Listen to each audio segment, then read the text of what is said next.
हम में से हर एक में कुछ ऐसा है जो जीवन में किसी चीज की कमी को देखना आसान समझता है और भगवान के इतने सारे आशीर्वादों को नजरअंदाज कर देता है। अब जानते हैं, ये इजराइल राष्ट्र का एक अच्छा वर्णन है। अभी वे जल्दी से शिकायत करने लगते हैं। वास्तव में उनकी शिकायत करने की प्रवृत्ति सीनाई पर्वत छोड़ते ही दिखाई देने लगेगी जब वे जंगल की ओर बढ़ेंगे।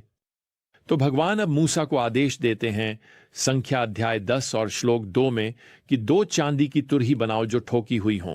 आप उन्हें बनाएंगे और आप उनका उपयोग सभा को बुलाने और शिविर तोड़ने के लिए करेंगे। तो यहां आपको तुरही की आवाज सुनाई दे रही है जो इजरायलियों को अपने सामान को पैक करने और बाहर जाने के लिए तैयार होने का संकेत दे रही है। अगले कुछ श्लोक हमें बताते हैं कि पुरोहित इन तुरहियों पर फूंक मारेंगे ताकि लोगों को तंबू के पास इकट्ठा होने के लिए बुलाया जा सके। वे इनका उपयोग किसी त्योहार या उत्सव की घोषणा करने के लिए भी करेंगे या शायद युद्ध के लिए भी तैयार करेंगे। तो ये तुरहियां जीवन के विभिन्न पहलुओं से संबंधित हैं और यहां श्लोक 10 के अनुसार ये आपके भगवान के सामने आपके लिए एक स्मारक के रूप में कार्य करेंगे। दूसरे शब्दों में, इजराइल की आस्था का माप इस बात में देखा जाएगा कि वे इन तुरहियों की आवाज पर कैसे प्रतिक्रिया करते हैं। अब आपके और मेरे पास भगवान का पूरा लिखा हुआ शब्द है। आज हम शायद उस तुरही की आवाज सुनने की कोशिश कर रहे हैं जो हमें बादलों में इकट्ठा होने के लिए बुलाती है ताकि हम हवा में प्रभु से मिल सकें। 1 थिस्सलुनीकियों अध्याय 4। लेकिन इस बीच हमारी आस्था का माप यह है कि हम पुकार का कैसे जवाब देते हैं भगवान के शब्द का। अब इस बिंदु पर श्लोक 33 में लोग अपनी यात्रा शुरू करते हैं और हम यहां पढ़ते हैं, वे भगवान के पर्वत सीनाई पर्वत से 3 दिन की यात्रा पर निकल पड़े और भगवान का वाचा का संदूक उनके आगे बढ़ा और भगवान का बादल का स्तंभ उनके ऊपर था। एक रोमांचक दिन के बारे में बात करें। मुझे बताने दें, यहां से सभी संकेतों के अनुसार लोग वास्तव में अच्छी शुरुआत कर रहे हैं। लेकिन फिर आप अध्याय 11 पर पहुंचते हैं और हमें यहां बताया गया है श्लोक 1 में, लोगों ने भगवान के सामने अपनी दुर्भाग्य के बारे में शिकायत की। अब हमें यह नहीं बताया गया कि दुर्भाग्य क्या थे। रास्ते में कुछ मवेशियों की मौत हो सकती थी, हो सकता है मौसम गर्म था, हो सकता है जीवन कठिन था और वे इसके बारे में बहुत खुश नहीं हैं। याद रखें, वे वास्तव में भगवान के बारे में शिकायत कर रहे हैं।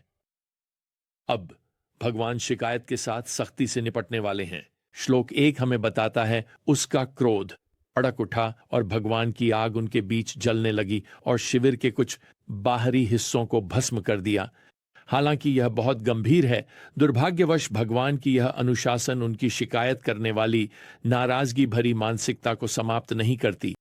ईमानदारी से कहूं तो यह उनके पूरे सफर के दौरान उनके साथ यात्रा करेगा। यह वास्तव में अब संख्या की पुस्तक में जो कुछ भी होने वाला है उसके लिए एक पैटर्न स्थापित करने जा रहा है। मैं आज आपके सफर के बारे में सोचने से खुद को रोक नहीं पा रहा हूं। प्रिय, क्या शिकायत करना आपके जीवन का एक पैटर्न है? खैर, यह फिर से यहां श्लोक 4 में दिखाई देता है। हम पढ़ते हैं, अब उनके बीच जो भीड़ थी उसे एक मजबूत लालसा थी। मैं यहां रुककर आपको बताना चाहता हूं कि यहां जो भीड़ है वे गैर इजरायली हैं जो इजराइल के साथ मिस्र से निकले थे, जैसा कि निर्गमन अध्याय 12 में बताया गया है। वे अब्राहम के भगवान का अनुसरण करने में रुचि रखते हुए प्रतीत होते थे, लेकिन वास्तव में वे अंततः उसकी परवाह नहीं कर रहे थे। अब स्पष्ट रूप से वह भीड़ बाकी सभी को भी वही चीज खाने की लालसा दिला देती है। वे यहां श्लोक 4 में कहते हैं, ओह काश हमारे पास खाने के लिए मांस होता। हम मिस्र में खाए गए मछली, खीरे, तरबूज, प्याज, लहसुन और हरी प्याज को याद करते हैं, लेकिन अब हमारी ताकत सूख गई है और देखने के लिए केवल यह मन्ना ही बचा है। भगवान की उपस्थिति और इस चमत्कारी मन्ना के लिए आभारी होने के बजाय लोग केवल इस बारे में सोच सकते हैं कि उनके पास क्या नहीं है। ओह, हमारे पास और कोई मछली नहीं है, हमारे पास खाने के लिए और कोई भुनी हुई प्याज और खीरे का सलाद नहीं है, हमारे पास केवल यही मन्ना है। खैर, यह कोई आश्चर्य की बात नहीं है कि हम यहां श्लोक 10 में पढ़ते हैं, भगवान का क्रोध भड़क उठा देखिए, भगवान ही एकमात्र नहीं है। गुस्से में वैसे मोसेस यहां अपने काम के बारे में भगवान से अपनी शिकायतें व्यक्त करते हैं। श्लोक 11, आपने अपने सेवक के साथ बुरा व्यवहार क्यों किया? दूसरे शब्दों में, आपने मुझे जिम्मेदारी में क्यों रखा? श्लोक 13, मैं उन सभी लोगों को खिलाने के लिए मांस कहां से लाऊंगा? श्लोक 14, वह टूट जाता है और कहता है, यह बोझ मेरे लिए बहुत भारी है। आखिरकार श्लोक 15 में वह निराशा में कहता है, अगर आप मुझसे इस तरह व्यवहार करेंगे तो बस मुझे एक बार में ही मार डालिए। दूसरे शब्दों में, भगवान, मैं 2 मिलियन लोगों की शिकायतें सुनते सुनते एक और दिन जीने से बेहतर है कि मैं मर जाऊं। सो आपके बारे में क्या? शायद आप एक मंत्रालय का नेतृत्व कर रहे हैं, शायद आप एक चर्च का पादरी हैं और आप लगभग थक चुके हैं। आपकी सेवा अनदेखी और अप्रिसिएटेड लगती है।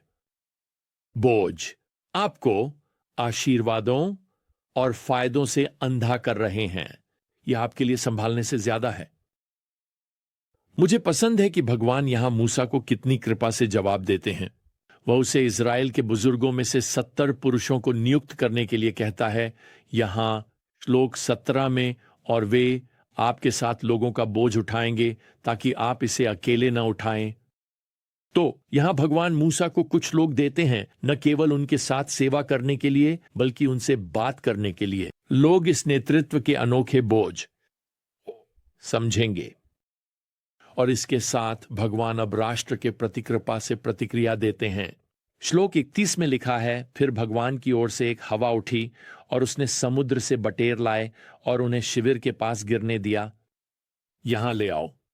कोई गोली नहीं चलाई जाती और बटेर आसमान से गिर रहे हैं। यह एक चमत्कारी प्रावधान है।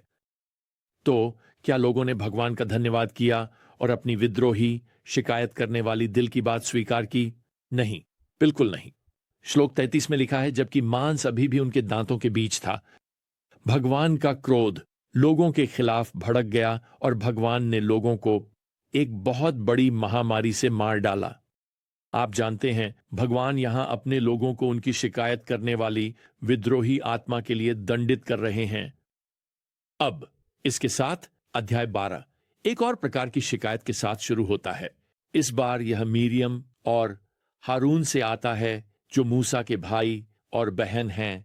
श्लोक विंग, मीरियम और हारून ने मूसा के खिलाफ बात की क्योंकि उसने एक कुशित महिला से शादी की थी, और उन्होंने कहा, क्या भगवान ने वास्तव में केवल मूसा के माध्यम से ही बात की है?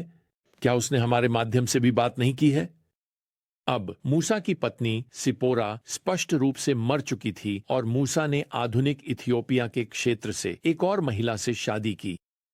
मीरियम और हारून इस शादी को लेकर ज्यादा खुश नहीं हैं और वे इसका इस्तेमाल शिकायत करने के बहाने के रूप में करने वाले हैं के बारे में। मूसा इजराइल में प्राथमिक नेतृत्व की भूमिका निभा रहे हैं। उन्हें यह पसंद नहीं है कि वह ड्राइवर की सीट पर बैठे हैं।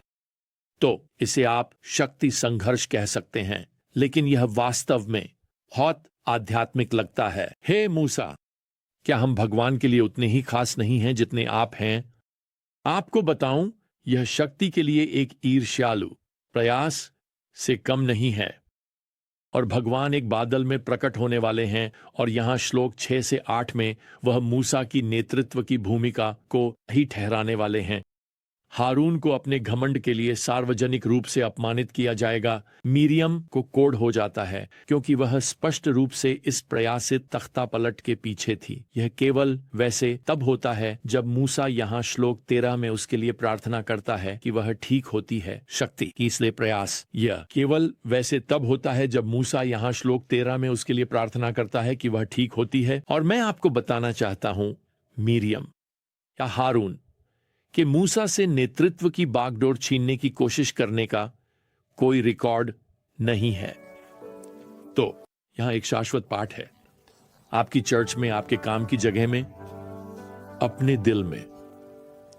ईर्ष्या के लिए जगह मत बनाओ, लेकिन हमेशा पर्याप्त जगह रखें विनम्रता के लिए। लेकिन इसके साथ हमारा समय खत्म हो गया है। अगली बार तक प्रभु यीशु मसीह की कृपा, भगवान का प्रेम और पवित्र आत्मा की संगति आप सभी के साथ रहे। आमीन।